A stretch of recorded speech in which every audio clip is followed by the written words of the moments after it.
Okay, Great. well, good afternoon, Professor Beety.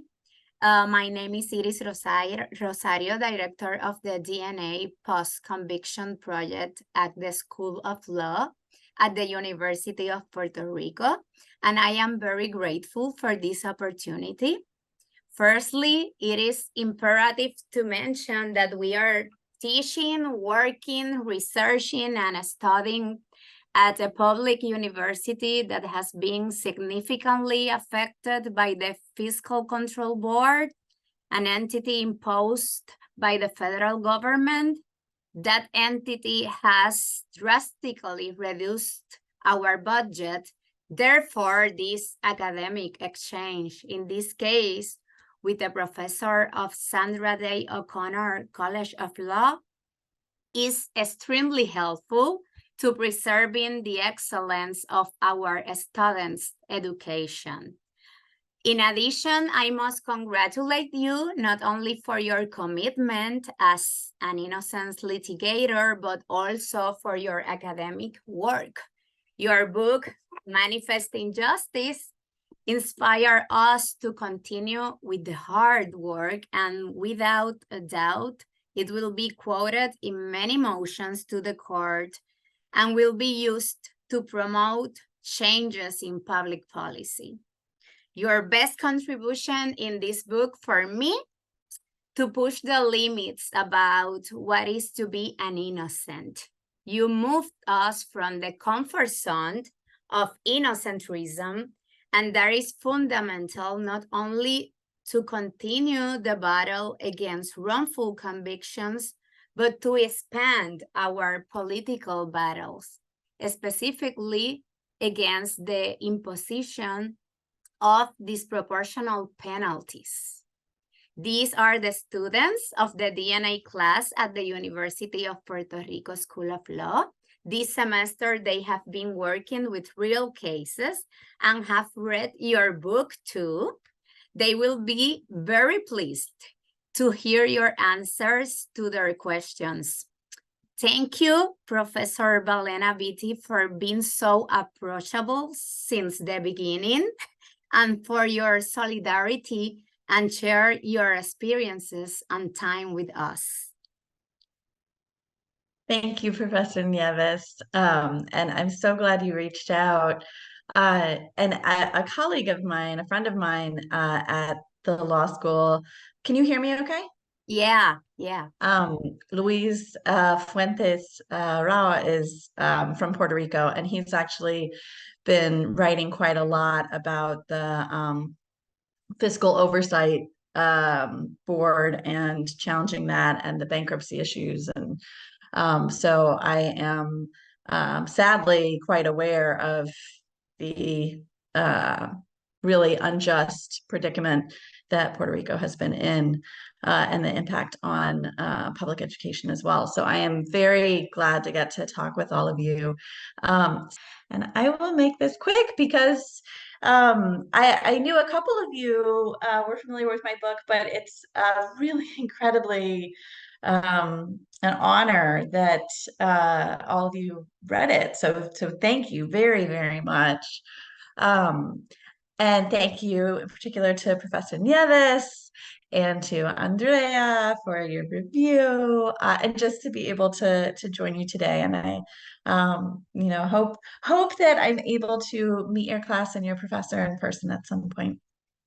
I was actually in Puerto Rico for a conference this summer. So here's the book.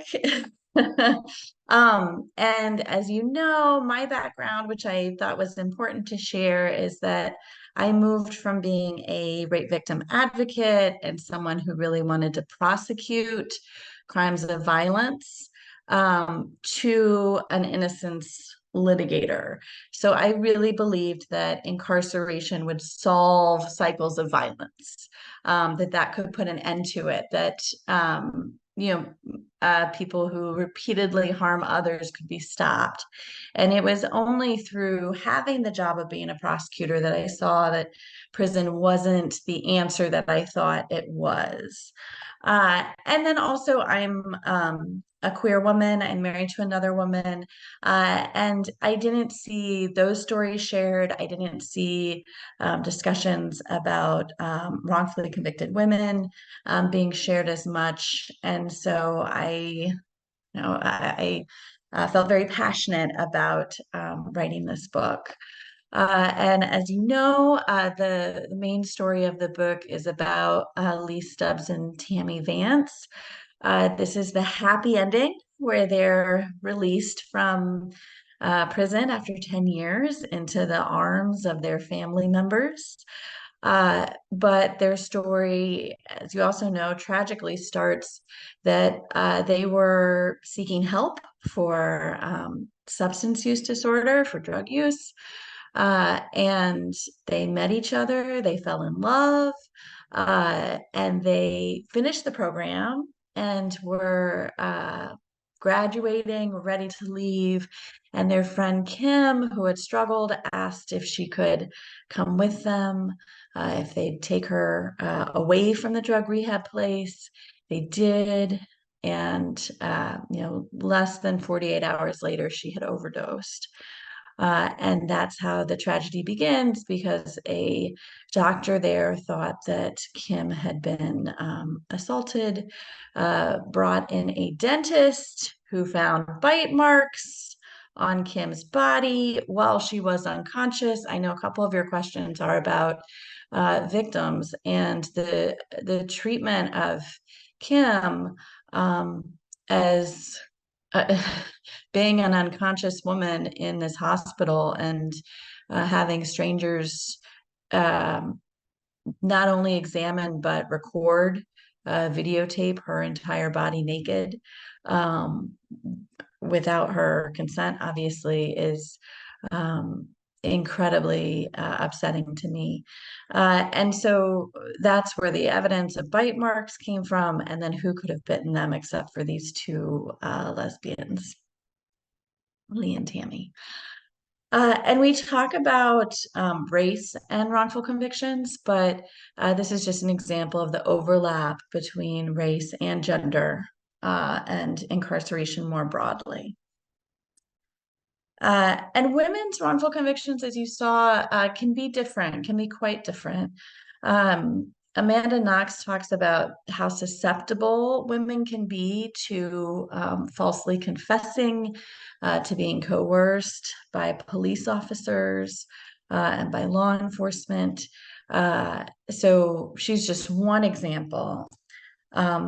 But more broadly, women are more likely than men to be wrongly convicted, whereas you now know no crime occurred, where no crime occurred. So I have this little polling app, but if this is too complicated, I can also just ask people questions. But you can just use your phone and you can text to 37607. And you'll text Valena Beety 098, and you should be able to get into the poll. Hopefully makes it a bit more fun, right? Like kind of engaging. And if it's not working for folks, just let me know. And I can just ask you the questions instead. All right, so what is a no crime wrongful conviction? What is that going to mean?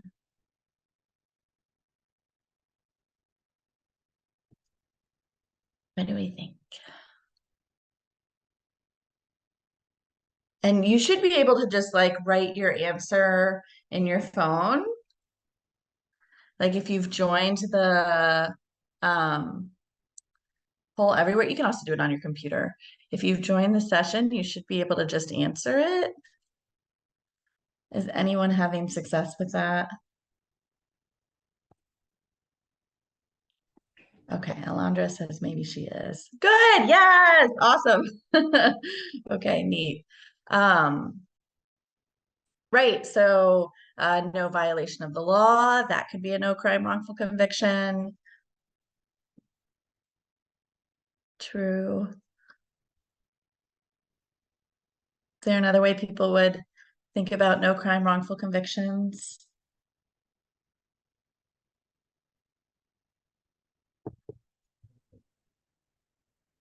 Uh, and Drugs. drugs. Yes, yes. Right, right. Absolutely. It's a good one. We also think about uh, things that we criminalize because of someone's identity, right? So something becomes a crime because of who the person is who is charged. So you can think of gay people and sodomy, that having sex as two gay people would be illegal only because they're gay. So that's another example. Um, so we've got a little bit here. Um, According to the National Registry of Exonerations, which you're probably familiar with, 74% of women exonerees on there were wrongly convicted where no crime occurred. And for that, they mean literally they were charged with murder and there was no murder. Or they were charged with arson and it was an accidental fire. So how does this happen? It happens, as you know, because of faulty forensic evidence, and which you've already been studying in this class. So that's a major contributor. And for women, it's frequently child death cases, tragically, where the woman was the caretaker and the child dies, but not from murder, but from a natural cause of death, an accidental cause of death, but not from murder. So Melissa Lucio, I don't know how many of you are familiar with her. She's on death row in Texas, was almost executed last year.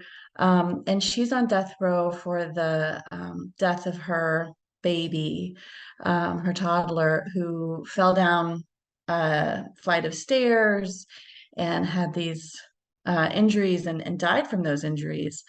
But police thought that she had murdered the child through shaken baby syndrome. I don't know if you've learned about that at all. Uh, but it's a theory about how children can die, but there's a lot of holes in the theory, a lot of flaws with it. And Melissa Lucio has a lot of evidence to show that her child did not die from murder, but died from this fall down the stairs. She was interrogated at length and finally confessed. Another thing that's interesting is that Melissa Lucio herself was subject to domestic violence. So the father of the child was abusing her, was abusing the children, and yet the father of the child was never charged with harming the child, harming this child. Melissa was instead. So that's also pretty gendered. I put Tasha Shelby up here because she's a client of mine. So if you're interested in learning more about shaken baby syndrome. And then Frances Choi, again, I don't want to take too much time, but she was a senior in high school when her home burned down and her parents both died in the fire. So she was an orphan, she was homeless, but police saw her as a murderer and thought that she had set the fire to murder her parents. So she was wrongly convicted by faulty fire science evidence, prosecutorial misconduct, race and gender discrimination, and served, believe, about 10 years in prison before her conviction was reversed. And this is her attorney, Sharon Beckman, who says, it's clear to me that how Frances was wrongly convicted was a combination of racism, race and gender stereotypes, and a complete dehumanization of her and how women can be dehumanized. So Lee Stubbs and Tammy Vance, you know about their case, that they were wrongly convicted because of faulty forensics and homophobia. You know that the jury was asked before the trial even started, could you be impartial Or would you find them guilty before the trial, before any evidence? Would you find them guilty because they are lesbians? And two jurors said, yeah, I would. It doesn't matter what evidence is put on or not put on. So that brings us to kind of gender performance, sexual orientation, and wrongful convictions.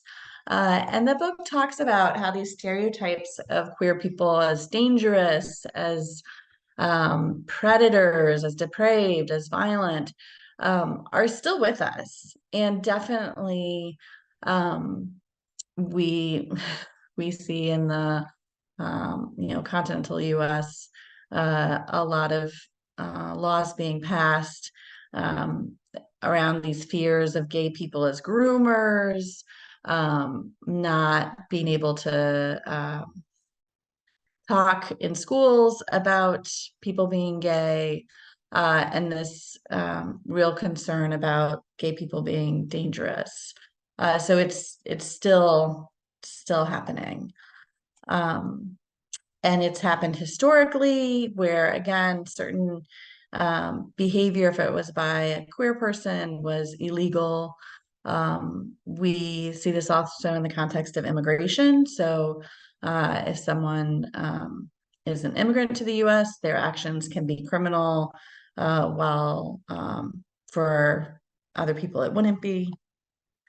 And Bennett Capers talks about how performance of identities is what's being criminalized. So you don't even have to be gay. If you're perceived as being queer or challenging heteronormativity, then you can be criminalized, and kind of this emphasis on control. So he talks about cross-dressing as like not just going beyond a gender binary, but are there other ways that people cross-dress uh, to challenge norms, and then their behavior is policed? So people dress differently or appear differently to show a different class, show a different race, etc. So this policing behavior is more than just gender. It's really about identities more broadly. I don't know if anyone had any thoughts about that.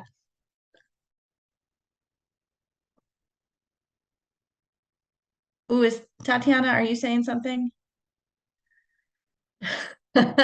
No, I'm reading the question. Oh, okay.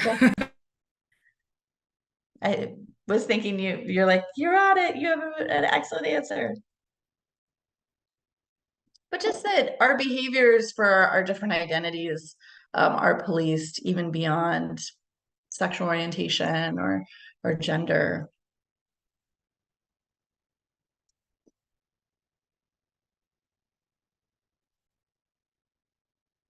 Or if anyone has examples of this, thinking about this.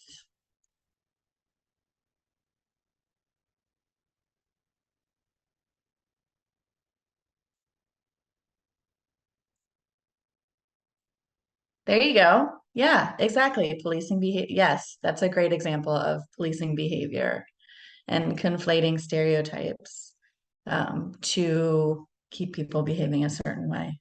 That's a great one.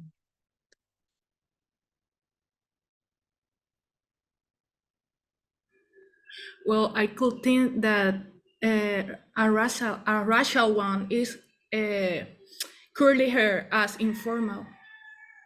Yes, yes. So there's a statute I think was trying to be passed called the Crown Act to protect women of color in particular to wear their hair as they wished instead of having that used against them, particularly in workplaces, being fired because of your hair, because of your appearance. Absolutely. Religion is another great point. I mean, that's a huge flashpoint right now with what's going on in the Middle East. And People are endangered if they openly show their religious affiliation right now. So that's another good one. Yeah.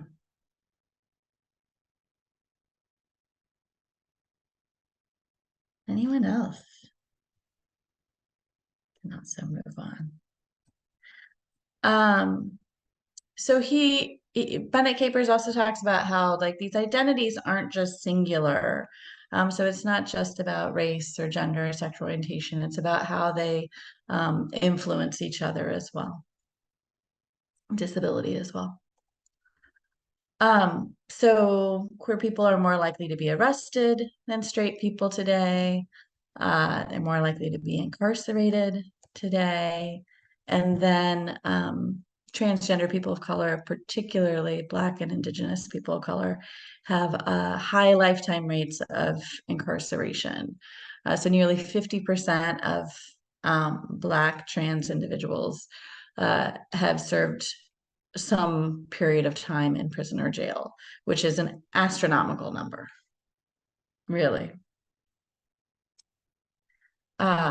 We see that among youth, lesbian, gay, and bisexual youth are held in custody longer than straight youth, and sexual minority girls are disproportionately incarcerated. So these biases against queer people come out in policing, they come out in prosecution, and they come out at trials. So for Stubbs and Vance, you saw that they were kind of this archetype of lesbian vampires, which sounds so ridiculous, except for that it worked, right? So you saw the expert testimony by the dentist, right? Who's like, oh, if it's a homosexual rape case, you'd expect to find bite marks. It wouldn't be unusual. And then the dentist says, that Kim's genitals have been bitten off, and this is a sexual orientation phenomenon, when really there was no evidence that her genitals have been bitten off. And then the defense expert, which was particularly tragic, says homosexual crimes are very sadistic, they do overkill, tremendous damage, they're more gory. The more repulsive crimes I've ever seen were homosexual to homosexual. So these bite marks are specifically tied into showing this is a lesbian assault, it's a homosexual assault. Of course, the bite marks are made up, but that's the foundational faulty forensic evidence that then lets these biases in. And just to give you another example, the San Antonio Four in Texas as well. These are Latina lesbians who were wrongly convicted also of sexual violence. And the child who later recanted was described as sacrificed on the altar of lust. And the lesbian identities showed that they were likely to commit sexual violence. And then that case is in the book. And then I just to think about, like, how would you have represented Tammy and Lee to prevent them from being wrongfully convicted? What could you have done so that they wouldn't have been found guilty? Or what would you do today? Like, if this case were brought against them today, what would you do today? Oh, thank you for the Southwest of Salem, Professor Nieves. It's an excellent documentary about the San Antonio Four. Yeah. So does anyone have any ideas? Alondra, what do you think you would do if you were a defense attorney representing Tammy or Lee? How would you try to advocate for them? Definitely attacking the testimony of the doctor. Yeah, right? Yeah, exactly. Challenge the dentist, challenge the doctor. Yeah. Nicole, what would you do?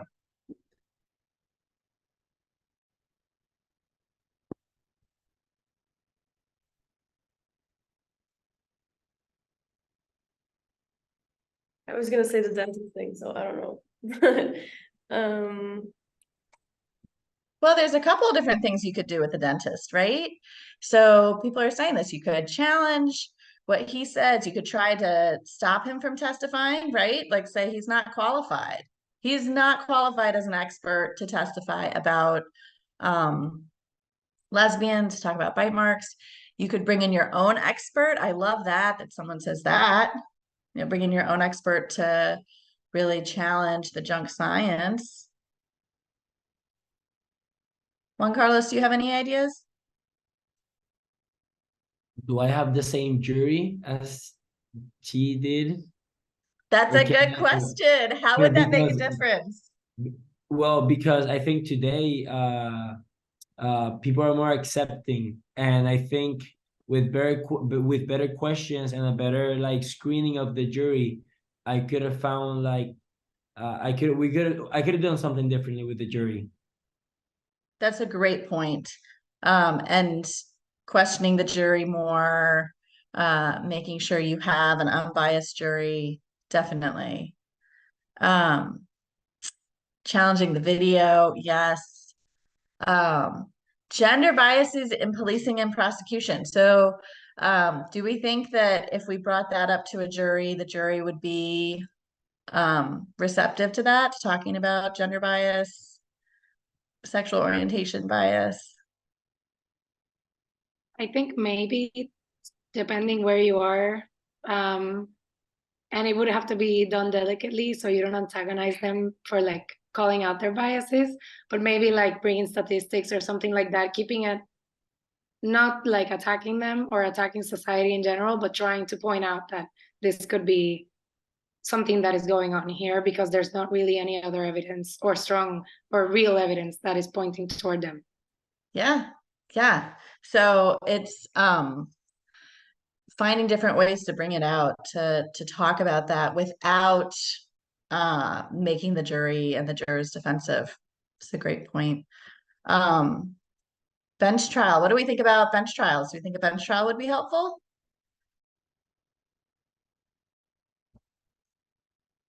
Maybe. I don't think so. No. I think it would depend. I mean, if you have a judge, like a great, progressive judge, maybe, but there you're relying on just one mind, and if that's a very conservative mind, you are in trouble, I think. It looks like Janice, you agree? Yeah, I totally agree with her. And as we read on the book, it wasn't like the judge was very impartial too. I didn't like perceive that. So it wouldn't be a good bench trial either. Yeah, it would have been horrible before that judge, actually. But this is what we run into in post-conviction is you're frequently in front of one judge and don't have the jury, and you're saying, please look at this evidence and reverse this conviction. And if that one judge has their own biases, then the way our post-conviction is set up, it can really be a big struggle. Well, thanks everyone. There's them when they're free. Yay. At the Innocence Network conference this year, it was the first time there's a panel on LGBTQ bias and wrongful convictions. So that was a big deal. And here are examples of bite marks. So you can see. And you'll see like most of the and these are documented. So Dr. Mike Bowers, who's a School of Dentistry. These are documented bite marks. These are actual bite marks, not made up. And you'll see that they're predominantly children, right? Kids biting other kids at daycare. So here's one. There you can see they can just be so splotchy, without definition, red marks. I mean, skin is notoriously a horrible medium to be capturing dental impressions. There's another example. There's a bite mark on the face. I mean, you can actually see quite a lot there. And then here's a pretty detailed one, right? This looks pretty good. This looks like a pretty defined bite mark. So then the question becomes, here's 3 dental molds on the left. So which one is going to match the bite mark? Which one do we think matches the bite mark? All of them. All of them, right? Right. I mean, it's whoever the suspect is, right? Like that's who's gonna match. Yeah, it really literally this is what we're talking about when we're talking about bite marks and identifying people based off of bite marks and dental molds. So I took a little bit longer than I had wanted to on that. So thank you for bearing with me and talking about that a little bit. And I am happy to answer any questions you have about that or answer your questions that you sent along.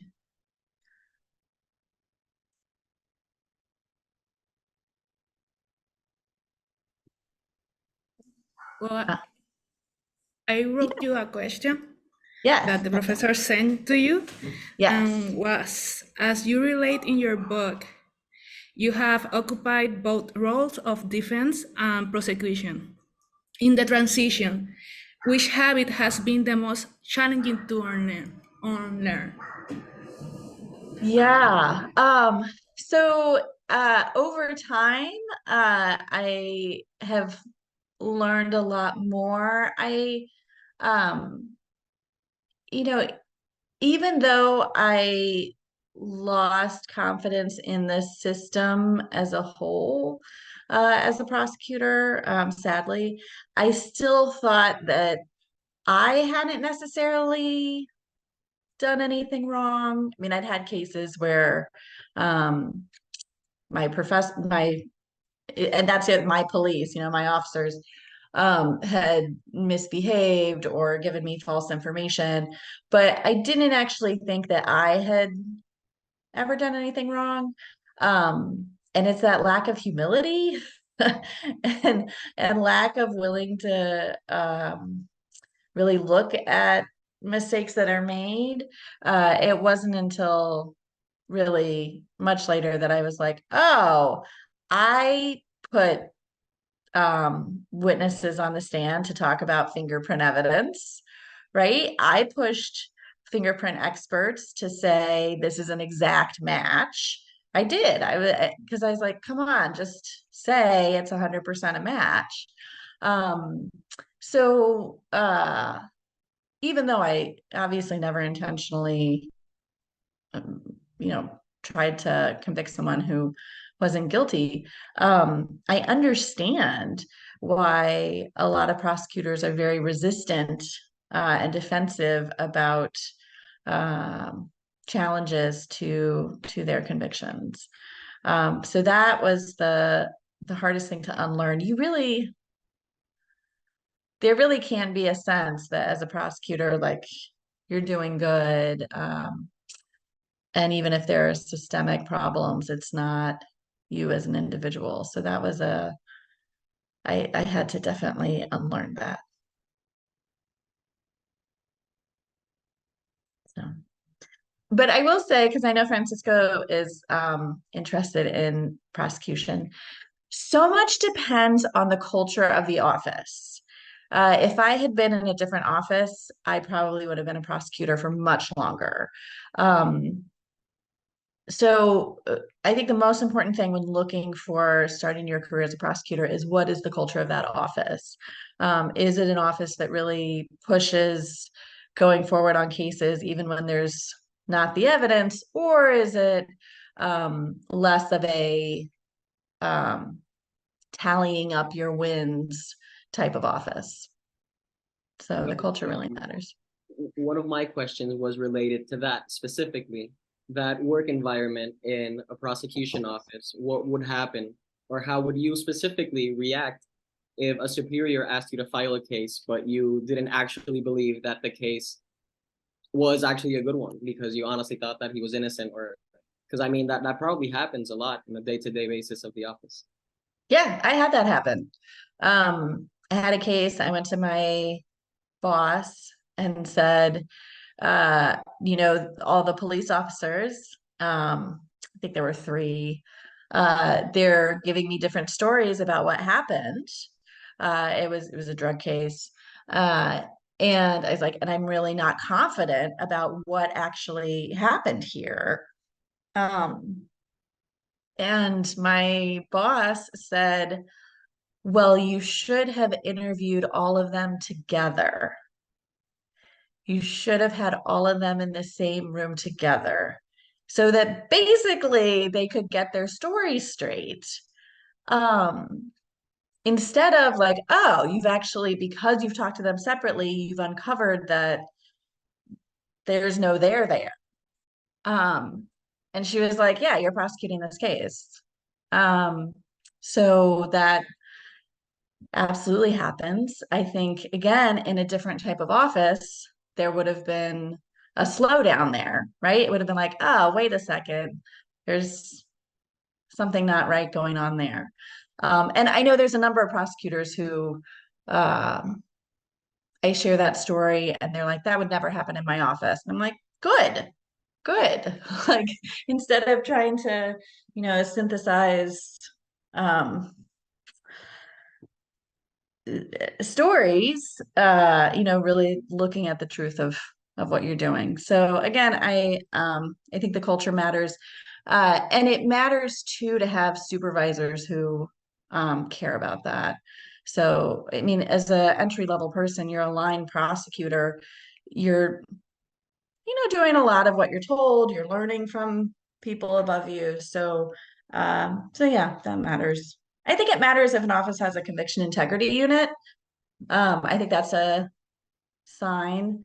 But there's only, I think, like 100 of them in the US. So there's a lot of offices that don't have that. But I think a conviction integrity unit can be a good sign of we're not scared to relook at our cases. Alexandra has raised her hand. Oh, sorry. Welcome, Alexandra. Hello.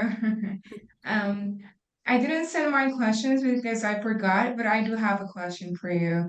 When you made a transition to become an attorney, was there a specific instance before you made a transition that really pushed you into becoming a defense attorney? What was it like the experience and to becoming a defense attorney? What was it like?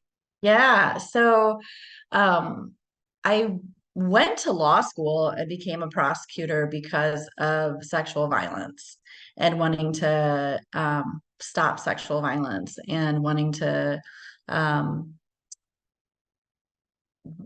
represent and help survivors, many of whom are very, close friends of mine, family members.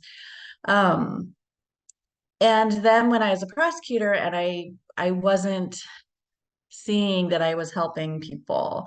In fact, there were a lot of survivors who didn't want anything to do with me, didn't want me prosecuting the case, didn't want to have to get on a witness stand. And I started to see in myself that I was having survivors be arrested so that they would be detained, so that they would have to come to court. So I was seeing this change in myself, really. And I applied for this job with the Mississippi Innocence Project. And when I went down to interview, I met someone who had been wrongly convicted of sexual violence. Like, literally, he had been wrongly convicted of that crime. And it just made me rethink my whole perspective on it. How much was I actually supporting survivors?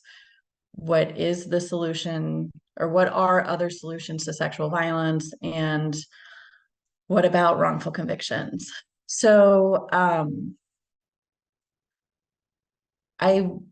wasn't happy in the work I was doing. It wasn't fulfilling in the way I thought it would be.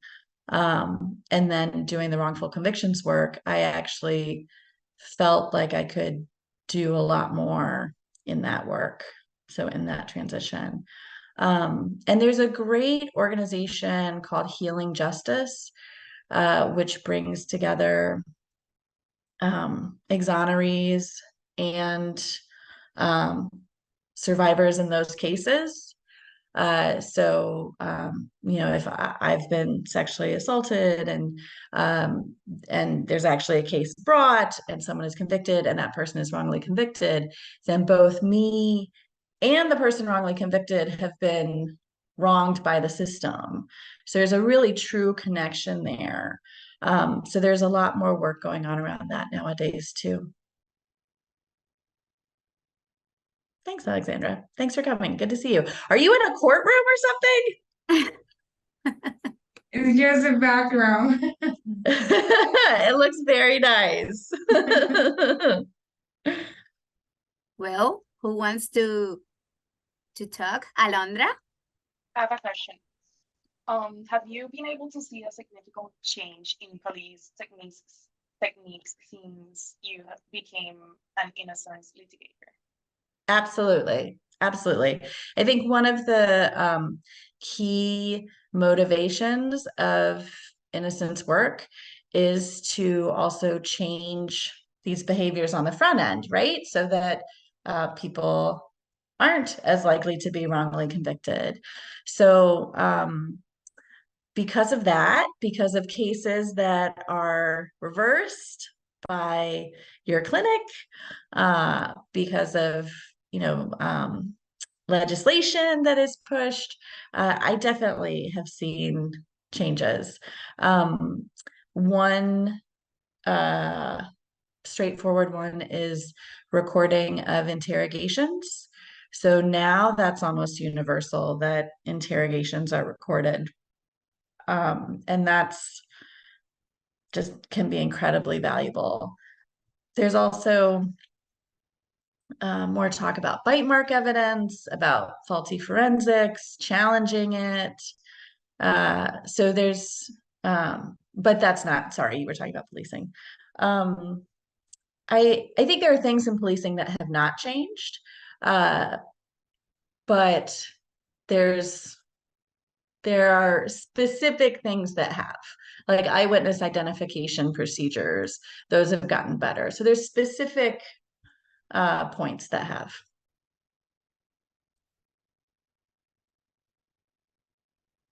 Andrea. You can continue. I have a question. I sent it. It says, in your book, you explore the victim-perpetrator binary as fluid when it comes to women who have been victims of sex trafficking, who are then accused of crimes themselves. What do you propose to handle this issue? And should previous victimhood preclude future prosecution? Would this apply to other cases, such as children who have been victims of sexual abuse and then perpetrate sexual abuse themselves as adults? And should we do away with this binary and its underlying categories altogether? It's a long question, sorry. I saw that question. I was like, wow, this is an intense question. That's a book. That's a book. It is. Exactly, Professor Nieves. Exactly. Excellent question. So the first step, in my opinion, is acknowledging how many people who commit acts of violence have themselves suffered violence, so that we can try to get to the root of acknowledging that victimhood and that connection. That, if we continue to think prison is the answer, which it's not, then people go to prison, they're often traumatized in prison, often suffer violence in prison, and then they're released, and then they may continue the same behaviors. So we're not stopping this violence with our current binary of you either are a perpetrator or you are a survivor or victim of violence. So I think that's the first thing. The second is, when I was in law school, I was in a juvenile defense clinic. So I represented teenagers who were charged with different crimes. And my very first case was a teenager who had he was 15 and he had sexually assaulted his boy cousin, who was, I think, 8. And I went to my professor and I said, I can't do this case. I don't want to do this case. I came to law school to prosecute sexual violence. I don't want to have anything to do with this. And I think that's a common response in our society. And she said, well, just look into it. And it was through looking into the case that I learned how much he had suffered sexual violence.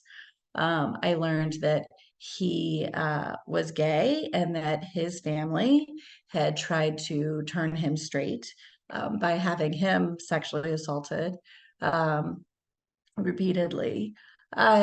So that context, right? We never hear that context. We never think about that context, but just shows there's such a broader issue, and we have to have bigger solutions than just putting the person who we think commits the violence into prison. And then particularly with sex trafficking, I think that sex work should not be criminalized because there's so many pressures that lead to people, particularly juveniles, doing sex work. So that's a particular issue there where I think people are being criminalized for poverty, and also criminalized for identity. So I don't know. And that was Andrea. Andrea, what do you think? I don't know. Honestly, I was thinking about it. I don't think prison is the answer either, but if this is the system we currently have, I don't think it should necessarily give you immunity in the future if you have been a victim. But I do think it should be a consideration, like, central to the case. It should be like the first thing we talk about if you decide to prosecute this case of someone who has been a previous victim of the violence that they are now, or of any violence. I think it should be center stage during the prosecution, not just something that you write in a sentencing memo so that they get like a lighter sentence maybe. So I just think we need to have that conversation a lot more than we have, if in our current system and in the system in the future we hope to have. Well, and I'm really glad you said that too about the system we're working in right now. And how do we provide some sort of safety and protection through incarceration? It is the system we have right now. So how do we work with that as well? Because we don't have a strong alternative right now. That is the system we're working in. So yeah, good points about just talking about it in general. I think that your book can be classified as a feminist abolitionism book. And I don't know, maybe in the future we are going to have this conversation and you are going to say, I remember that Zoom meeting with Puerto Rico and Professor Rosario said something about feminism, abolitionism. And I think that now I am more willing to think about this. No, like you are now talking about your experience in the juvenile clinic at the School of Law, right? Yeah. So yes, I would say it's a abolitionist book. I do see abolition as a horizon. So I see we're on a pathway to decarcerate, to not use incarceration as much, to not rely on it as much.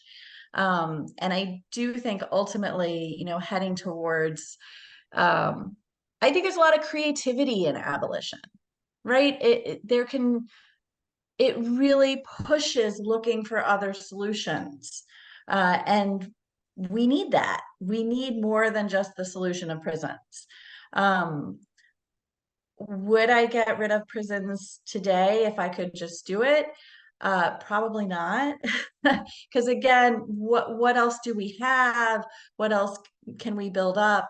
But we haven't put money into finding other solutions. We haven't put resources or political capital into finding other solutions. So I absolutely, yes, I do not disagree with you. I do place myself in a kind of abolition trajectory. Yeah. I have friends who are uh, uh, far more committed than I am to that. But I do think there's so much, like I said, creativity and value in using abolition to push us in different directions. Yeah. Thank you. Who wants to talk now? Nicole. My question was kind of similar to Alexandra's, but I just wanted to know if you, since like given your background in rape victim advocate before becoming a federal prosecutor, what do you think was the main reason, or was there like a moment that made you get change that 180 from prosecution to criminal defense?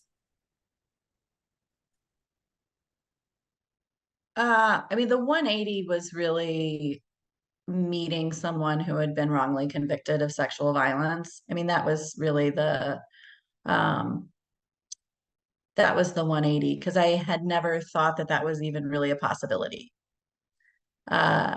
Really, I was just like, as your professor talked about, if you've been charged with sexual violence, then you're guilty.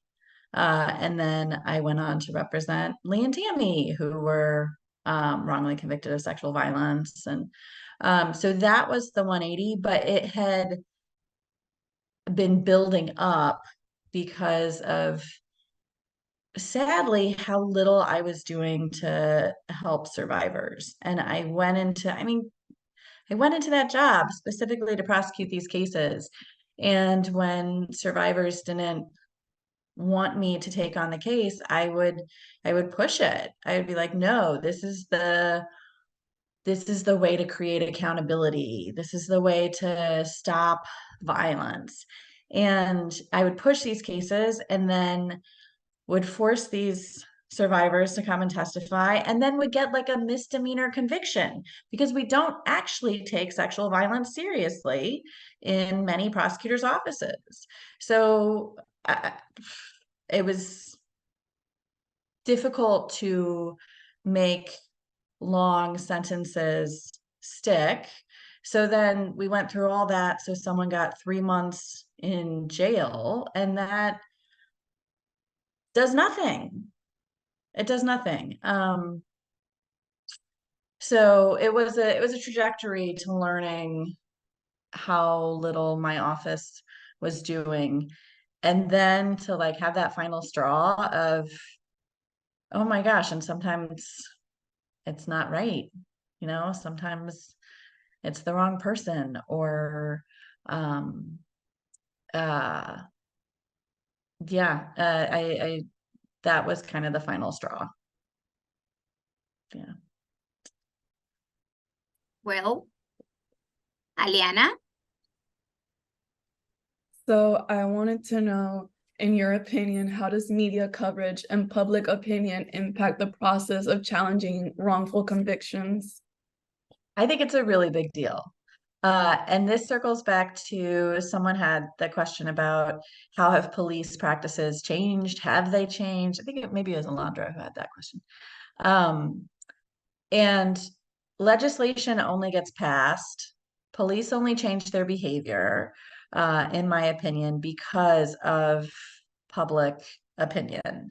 And public opinion can really be supported by media coverage. So I think they are crucial. journalism used to be like its own arm of innocence work. There were innocence projects that were just journalism projects. Not as much anymore, but I think it's really important. It can't do everything. I mean, I have clients who have gotten lots of great media coverage and, the judge still rules against them. So it can't do everything, but in terms of changing behaviors in our system, changing police behavior, changing prison behavior, I think it's huge. I think shining a light on what happens in prisons is huge. So yeah, I think it really matters. And actually I'll just quickly say the professor I'm friends with, Luis Fuentes, he's doing a documentary about Puerto Rico over the past 5 years. And again, I just think that's incredibly valuable. Anyone? Yes, I have a related question. Is how does a defense lawyer avoid impacting their professional performance with public opinion? Yeah, so I feel like that's gotten a little bit better. It used to be if you were a public defender, nearly everyone would say, how can you defend those people? How can you defend someone who's guilty, who's committed whatever crime? I think that's changed. It's still not the same as, oh, if you're a prosecutor, you're doing the great work, and if you're a defense attorney, it's more ambiguous. But I think it is better. I think it is better today. I think there's more awareness that, and this was part of my book too, like the whole reason we shouldn't just focus on innocence is there's so many freaking people who are in prison, and prison is doing no good to create safety, to stop violence, or it's doing limited good. So I really think there needs to be a bigger concept of the damage that our system does. And I think a lot of public defenders come into it with that mindset too, of like, this is such a harmful, damaging system that is racist, that is classist, that's only targeting certain people, that it's really important work to be public defenders.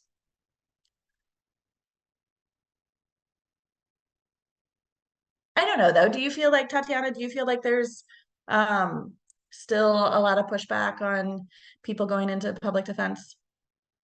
Well, here in Puerto Rico, maybe the answer is yes, because we have a society that demonizes public defenders, and we as a student we see the challenges and the risk of being targeted as a public defender, because maybe it is a change that we cannot ever see as like we are protecting people.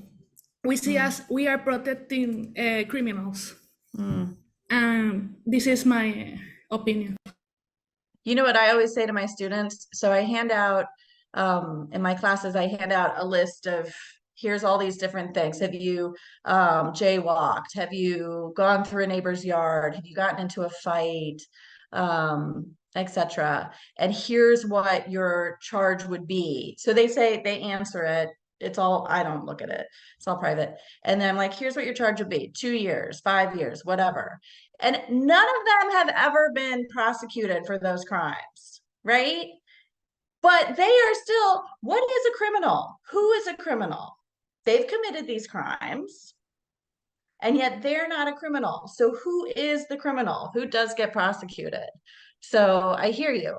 This idea of who or what is a criminal is very powerful and stigmatizing. Alondra. Yeah, on your book, you mentioned the importance of community in helping on these innocent cases. And since sometimes I think we operate under the presumption of guilt instead of presumption of innocence, how do you help the community change that guilty narrative in order to gain their support in any given case? I would actually just go back to Tatiana's question in that, you know, there's a webpage, We Are All Criminals. Just this idea that our society makes laws and then only punishes certain people for violating those laws. And once it happens to someone you're close to, you're like, oh, well, this is so unfair. But until then, you could just continue to have this thought of only criminals commit crimes, only criminals violate the law or break the law. My computer might die, just FYI. It's okay, Valena, don't worry. I think that we are okay and you need to rest. Thank you. I'm glad I made it through today. Yeah, we are really happy for this conversation, and we are going to send you the recording. Thank you again for your solidarity and sharing your time, your important time with us. We are pleased with this conversation, and we want to see the new book soon. Yes. Yes. I see that you are doing research, more research. I may have to talk with you about it, Professor. Yes. And hear how your work has been going to Puerto Rico too. Yeah. You are welcome. You are going to be welcome here at the School of Law and in the project too. Oh, well, thank you. And thank you to all the students. And thank you so much for reading the book. It just means the world to me. And, you know, keep on. I know you're all going to make a difference in the world out there. You're all graduating. Thank you, Valena. Bye, everyone. Adios.